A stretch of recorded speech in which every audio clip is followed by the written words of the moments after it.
da se vidi taj početak i tako, ima nešto uvijek da se kaže i to. Jel u redu?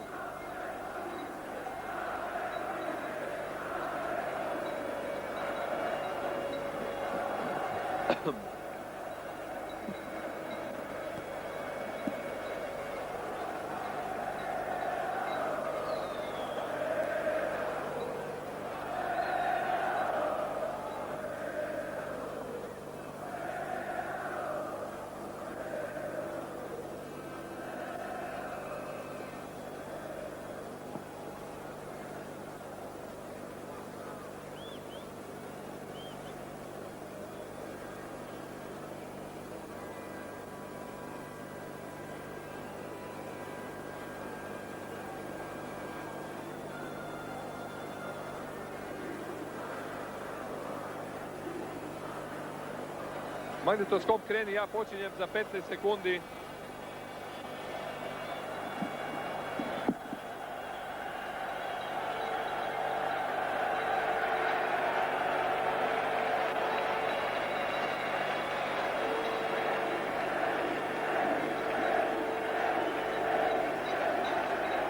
Poštovani gledalci, dobro večer. Umjesto da vam u direktnom prijenosu zaželimo ugodno predvečerje, ali o tom potom.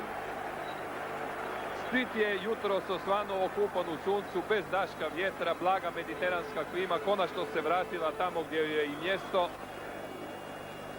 Tako je bilo cijelog dana, odmorio se i već dobro načeti teren na prvenstvenoj utakmici protiv Sutjeske. Neće biti duboko koranja, čega su se svi plašili zbog kiša koje su ovdje padale u posljednje vrijeme.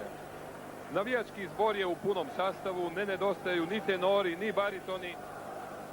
Soprani su uglavnom ostali kod svojih kuća jer je muški šovinizam u nogometu davno izborio svoj legalitet. Pun stadion, više od 50.000 gledalaca na utakmici Hajduk-Varegem u četvrtfinalu Kupa UEFA.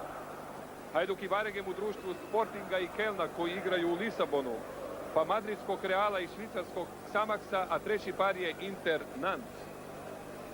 Ako je u prvenstvu Hajduk polagao neke popravne ispite, u domaćem prvenstvu mislim, danas u Kupu UEFA polaže ispit zrelosti.